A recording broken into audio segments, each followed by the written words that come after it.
A gente consegue, Ilan, identificar por que, que o Flamengo não está rendendo o que se espera, por tudo isso que a gente está falando aqui. Trocou de técnico, ficou não sei quantos dias, dias de férias, tem essas questões aí do elenco e tudo mais, tem jogadores jogando abaixo do que se espera. A queda do Fluminense é o quê? Você imagina? Muita gente fala que por incrível que pareça, é o método Diniz, que vai esgotando fisicamente, ou não tem muita troca, e o time vai caindo de produção.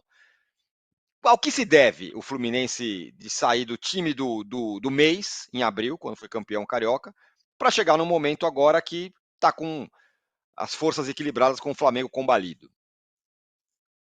Eu vou tentar resumir isso em três razões que eu vejo como principais a queda do Fluminense. Uma apontada já pelo Marco Antônio agora há pouco aqui. Claro que a sequência de jogos é óbvio, né, que jogar duas, três vezes por semana, ah, geralmente quarta e domingo, algo parecido, ou quinta e sábado, ou quinta e segunda, enfim. Claro que isso aí começa a pesar em algum momento, ainda mais se você não tem um grupo muito recheado, um grupo muito extenso, como não tem o Fluminense. Em relação à qualidade, o Fluminense não tem um grupo tão qualificado para aguentar jogar duas, três frentes, como está jogando três frentes nesse momento. Então, sim, a sequência de jogos, o cansaço, pesam. Tanto assim que o Fluminense mandou um time inteiramente reserva para jogar na Bolívia e fez um papelão, inclusive. Né? Não tem direito a fazer um papelão daquele, a não jogar absolutamente nada, mesmo com o time reserva. Os titulares estavam lá, alguns deles no banco, tiveram que entrar no segundo tempo, se desgastaram e mesmo assim não aconteceu nada.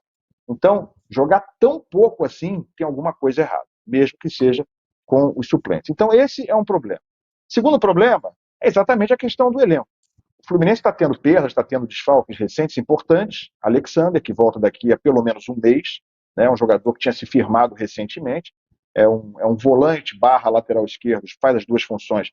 Muito jovem, se firmou há pouco tempo no time titular, mas pela carência do elenco do Fluminense já tinha se tornado uma peça muito importante. E é um jogador de seleção sub-20, enfim, é um jogador realmente com muita capacidade. Então ele está fora, vai ficar pelo menos mais um mês fora. O Keno está fora, como eu já falei. O Marcelo, mesmo não jogando no nível, obviamente, próximo do que já foi como uma estrela internacional, é um jogador que, para consumo do futebol brasileiro, mesmo aos 35 anos, ainda faz alguma diferença. É um jogador assim, muito acima da média, fez gol importantíssimo, decisivo em final de campeonato carioca, e tudo que a gente já sabe sobre o Marcelo. Então ele também está mais fora do que dentro. Deve voltar amanhã. Então já falei de duas razões. Sequência de jogos, cansaço, e falta de elenco, falta de peças de reposição à altura para os desfalques que o Fluminense tem tido, muitos desfalques. Né? Tem entrado outros jogadores jovens e tal, mas eles não têm dado conta, não têm conseguido manter o nível que o Fluminense tinha há pouco tempo atrás.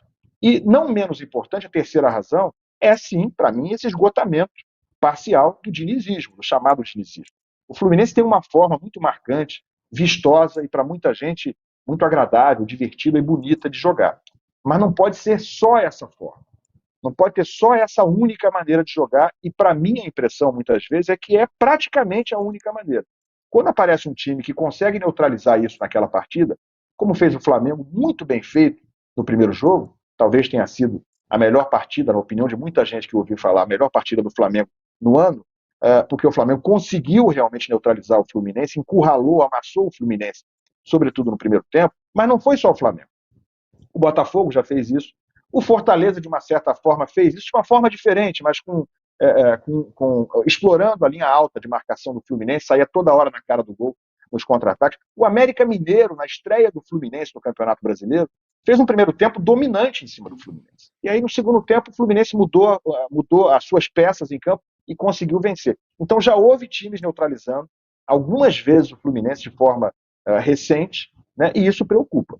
Acho que o Flamengo virá para o Fla-Flu tentando algo parecido com o que fez no primeiro jogo. Seria até lógico que fizesse isso, né, uma vez que foi muito bem sucedido, tirando a parte do placar, que não é um detalhe, mas o Flamengo foi muito melhor do que o Fluminense no primeiro jogo. Então acho que o Flamengo virá de uma forma parecida, e o Diniz amanhã vai ter a responsabilidade de mostrar uma alternativa, de saber fazer diferente, porque ficou encurralado no primeiro jogo. Então o dinizismo também está em xeque, precisa mostrar um pouco mais de variação, um pouco mais de repertório para voltar a encantar como estava encantando poucas semanas atrás.